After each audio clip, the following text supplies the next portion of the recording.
YCP నేతలు తమకు ప్రత్యర్థులే తప్ప శత్రువులు కాదని జనసేన అధినేత AP deputy CM Pawan Kalyan అన్నారు. ఎవరిపైనా కక్ష సాధింపు చర్యలకు పాల్పడొద్దని పార్టీ నేతలకు సూచించారు. అవినీతికి పాల్పడిన వారి విషయంలో చట్టం తన పని తాను చేసుకుపోతుందన్నారు. పార్టీ నేతలందరూ ప్రభుత్వ కార్యక్రమాల్లో కుటుంబాలను ప్రోత్సహించవద్దన్నారు పవన్ కళ్యాణ్. అధికార దుర్వినియోగానికి పాల్పడితే సహించేదే లేదన్నారు. క్రమశిక్షణ ఉల్లంఘించిన నేతలను వదులుకోవడానికి కూడా తాను సిద్ధమని స్పష్టం చేశారు.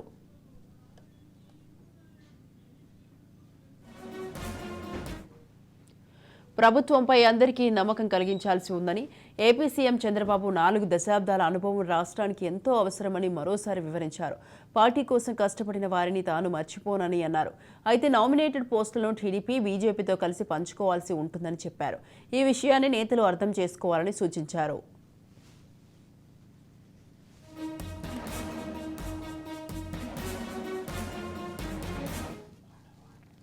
ఇది కూటమి విజయమని, కూటమి పార్టీలో ఎవరిని కించపరచొద్దన్నారు. సమస్యలు ఉంటే కూర్చొని మాట్లాడుకుందామని అన్నారు. కుటుంబ రాజకీయాలు వద్దు, వారసులను తేవద్దు, వారసులు వస్తే కొత్త నాయకత్వం ఎలా వస్తోందంటూ పవన్ కళ్యాణ్ పేర్కొన్నారు. క్రమశిక్షణ రహిత్యంతో తనకు తలపోటు తీసుకురావద్దని సూచించారు.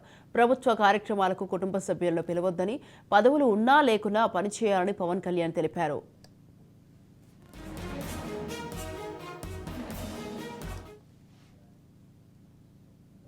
164 సీట్లు గెలవడానికి తాము తీసుకున్న 21 సీట్లు వెన్నెముక అంటూ జనసేన నేతలకు పవన్ కళ్యాణ్ వివరించారు. ప్రజలిచ్చిన సత్కారం కంటే ఇది గొప్పది కాదన్నారు. పోటీ చేసిన ప్రతి సీట్ గెలిచాం. భారతదేశంలో ఇది ఎక్కడా జరగలేదు. మనమే ఒక కేస్ స్టడీ అంటూ పేర్కొన్నారు. నిన్నగాక మొన్న వచ్చిన నాయకులు గుర్తుండిపోతారు, కానీ ఈ నేల కోసం ఎవరు త్యాగం చేశారో వాళ్ళు మర్చిపోతూ ఉంటారు. మన అమరజీవి పొట్టి శ్రీరాములు గారి పేరు ఎందుకు చెప్పానంటే, పేరును ఒక డొక్కా సీతమ్మ గారి పేరు ఎందుకు చెప్పానంటే, వారి చేసిన సేవలు మర్చిపోతే మనం కృతజ్ఞహీనులు అయిపోతాం. అలాంటి పదవులు ఆశించిన వాడిని నాకు వచ్చి నేనేమి ఎవరిని పదవి అడగలేదు, ఏమి చేయలేదు. మీరు చూస్తే నేను ఎక్కడా కూడా ఎలక్షన్ టైంలో నేను ఉప ముఖ్యమంత్రి అవుతానని కానీ అసలు ఏమీ నేను మాట్లాడలేదు, దాని గురించి చెప్పలే. పదవులు ఉన్నా లేకపోయినా పని చేద్దాం, ప్రజల కోసం పనిచేద్దాం, నిలబడదాం, ఈ తప్ప వేరే ఆలోచన లేదు. అలాంటి మనకి ఈరోజున మన ప్రభుత్వంలో భాగస్వామ్యం అవటం మనందరికీ కూడా చాలా పెద్ద బాధ్యత. అలాగే సినిమాటోగ్రఫీ, టూరిజం, దాంతోపాటు పర్యావరణం, అటవీ శాఖ, అలాగే పొల్యూషన్ శాఖ, పంచాయతీరాజ్, రూరల్ వాటర్ సప్లై, ఇన్ని కీలకమైన శాఖలు తీసుకున్నప్పుడు నాకు ఒకటే అనిపించింది, చాలా అవగాహన ఉండాలి. ప్రత్యేకించి శాఖలు కూడా నేను అందరూ అనుకోవచ్చు ఎందుకు పెట్టుకున్నాను నేను ఈ శాఖలన్నీ అంటే, ఇది నా మీద చాలా బాధ్యత ఉంది. పదే మాట్లాడాను నేను. కొంత దాన్ని సంపూర్ణంగా కొంత ఒక విధి విధానాలు ఏర్పరిచిన తర్వాత సరైన సమయంలో బాధ్యతల నుంచి కూడా తప్పుకుంటాను. ఈ రోజున ఎవరన్నా సరే దేశం మొత్తం మీద ఢిల్లీలో ఎక్కడికి వెళ్ళినా నన్ను పదే పిలిచి గౌరవిస్తున్నారంటే అది మీ అందరూ చేసిన కష్ట ఫలితం. అది నేను ఒక్కడిని చేశానని కానీ, నేను ముందు నడిపించానేమో కానీ, నాతో పాటు నడవడానికి మీరందరూ ఉండి 21 మంది మనకి సభ్యుల్ని, 2 పార్లమెంట్ సభ్యుల్ని గెలిపించుకొని తీసుకెళ్ళటం ఆషామాషే విషయం కాదు.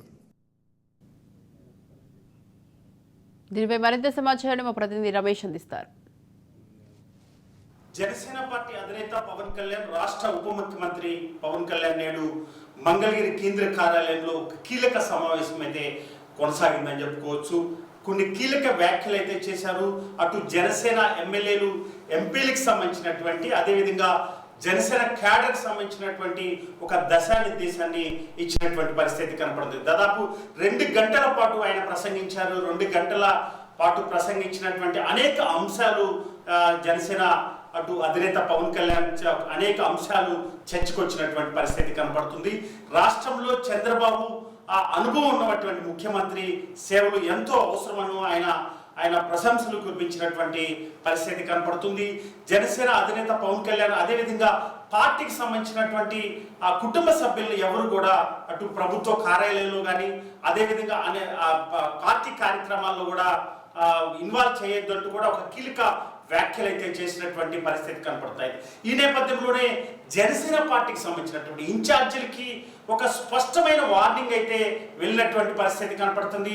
ఊహించని వార్నింగ్ వెళ్ళింది. ఎందుకంటే జనసేన పార్టీకి సంబంధించినటువంటి కొన్ని నియోజకవర్గాలకు సంబంధించి కూడా ఆ ఇన్ఛార్జీలు పార్టీకి వ్యతిరేకంగా చేయటమే కాకుండా స్థానికంగా ఉన్నటువంటి అటు కూటమికి సంబంధించినటువంటి ప్రజాప్రతినిధులకి వ్యతిరేక కార్యక్రమాలు చేస్తున్నారంటూ కూడా వారికి అందినటువంటి సమాచారం మేరకు కూడా కొంతమందికి చురకలు అయితే అందించారని చెప్పుకోవచ్చు. ఏదైతే మరి రాబోయేటువంటి స్థానిక సంస్థల ఎన్నికలలో కూడా ఏదైతే మరి మా అవసరం ఉంటుంది అని ఒక డిమాండ్ చేసేటువంటి వ్యాఖ్యలు కానీ, పార్టీని నష్టపరిచేటువంటి వ్యాఖ్యలు కానీ, అటు కూటమికి అనుకూలంగా వ్యవహరించకపోతే మాత్రం కఠినంగా వ్యవహరించాల్సి ఉంటుంది. ఆ పార్టీ బలోపేతం చేసేందుకు ముందుకు సాగుతున్నటువంటి సమయంలో ఇలాంటి వ్యాఖ్యలు అటు ఇన్ఛార్జీల వైపు నుంచి వస్తే మాత్రం ఉపేక్షించేది లేదంటూ కూడా పవన్ కళ్యాణ్ అయితే ఒక స్పష్టం చేసినటువంటి పరిస్థితి కనపడుతుంది. ఈ నేపథ్యంలోనే నామినేటెడ్ పోస్టుల పైన ఎక్కువ ఆశావహులు ఎక్కువగా మంది ఉన్నటువంటి నేపథ్యంలో ఖచ్చితంగా అక్కడ ఉన్నటువంటి స్థానిక అటు క్యాస్టిఫికేషన్స్ ప్రకారం కానీ, అదేవిధంగా ఎవరెవరు ఏ పదవులు ఆశిస్తున్నారు వారు అడగవచ్చు. అదేవిధంగా రానున్నటువంటి రోజుల్లో జనసేన పార్టీ నుంచి ఒక కమిటీ అయితే ఏర్పడేటువంటి అవకాశం ఉంది.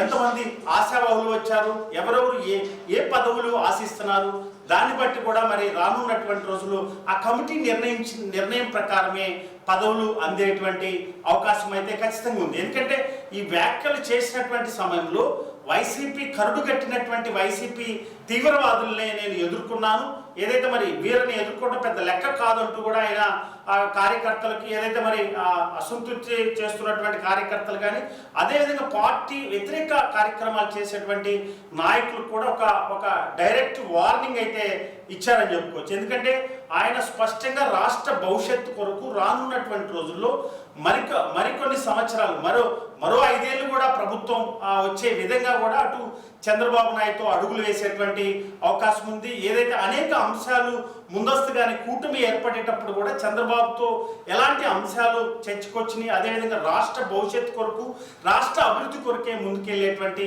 అవకాశం అయితే ఖచ్చితంగా కనపడుతుంది. ఈ క్రమంలోనే జనసేన అధినేత రాష్ట్ర ఉప ముఖ్యమంత్రి పవన్ కళ్యాణ్ క్యాడర్కి ఒక దశానిర్దేశాన్ని ఇచ్చారు. అదేవిధంగా 21 మంది ఎమ్మెల్యేలకు సంబంధించినటువంటి ఎమ్మెల్యేలకు అటు 2 ఎంపీలకు సంబంధించి కూడా ఆయన ఈరోజు సన్మాన కార్యక్రమం నిర్వహించారు. చాలా హట్టహాసంగా జరిగినటువంటి కార్యక్రమంలో పవన్ కళ్యాణ్ మాట్లాడినటువంటి మాటలు రాష్ట్ర వ్యాప్తంగా కూడా హాట్ టాపిక్గా మారినటువంటి అవకాశం అయితే కనిపిస్తుంది. ఎందుకంటే కార్యకర్తలు నాయకులు చేస్తున్నటువంటి వ్యవహారాలపైన ఎప్పటికప్పుడు కూడా జనసేన అటు పార్టీ వ్యవహారాలకు సంబంధించి కూడా ఒక ఆరా తీస్తున్నటువంటి పరిస్థితి కనపడుతుంది. ఎందుకంటే ఆయన ఒక స్పష్టమైన మాటలైతే సభలో మాట్లాడారు. ఎందుకంటే ఎక్కడైతే ఇలాంటి కార్యక్రమాలు జరుగుతున్నాయో అటు ప్రజాప్రతినిధులుగా ఉన్నటువంటి కూటమి ఎమ్మెల్యేలకి ఎవరైతే వ్యతిరేక కార్యక్రమాలు చేస్తున్నారో వారందరికీ కూడా చురకలు అంటించినటువంటి పరిస్థితి కనపడుతుంది. అయితే రానున్నటువంటి రోజులు ఒక ప్రణాళిక ప్రకారం ముందుకెళ్లేటువంటి అవకాశం ఉంది. జనసేన అధినేత పవన్ కళ్యాణ్ రాబోయే రోజుల్లో మరికొన్ని రోజుల్లో కూడా సభ్యత్వాలు కూడా మొదలు పెట్టేటువంటి అవకాశం ఉంది. ఇక్కడ నుండి అటు నాగేంద్రబాబు అదేవిధంగా దానికి సంబంధించినటువంటి పార్టీ వ్యవహారాలు ఇప్పటి వరకు కూడా పిఎస్సి చైర్మన్గా నాదెండ్ల మనోహరం ఉన్నటువంటి నేపథ్యంలో ఆయనకి ఆ పౌర సరఫరాల శాఖ మంత్రిగా ఉన్నటువంటి నేపథ్యంలో ఆ మంత్రి శాఖకు సంబంధించినటువంటి బిజీగా ఉండేటువంటి నేపథ్యంలో కూడా రానున్నటువంటి రోజుల్లో పార్టీ పగ్గాలు ఖచ్చితంగా నాగేంద్రబాబుకి అప్పగించేటువంటి అవకాశం ఉందని ఒక స్పష్టమైతే చేశారు. అదేవిధంగా నామినేటెడ్ పోస్టులకు సంబంధించి అటు టీటీడీ చైర్మన్గా నాగేంద్రబాబు వస్తాడు అనే ఒక ఊహాగానాలు వినిపిస్తున్నటువంటి నేపథ్యంలో దానికి కూడా చెక్ పెట్టారు జనసేన అధినేత పవన్ కళ్యాణ్. అదేవిధంగా వరప్రసాద్ కూడా మరి పార్టీ వ్యవహారాల్లో పాల్గొనేటువంటి అవకాశం ఉంటుంది కూడా పవన్ కళ్యాణ్ తెలియజేశారు. అయితే ఏది ఏమైనా రానున్నటువంటి రోజుల్లో కార్యకర్తలు అటు నాయకులు కూడా ఒక ఆచితూచి అడుగులు వేయాలి. ఏ ఒక్క పని చేసినా కానీ పార్టీ వ్యవహారాలు గుర్తుపెట్టుకొని పనిచేయాలి.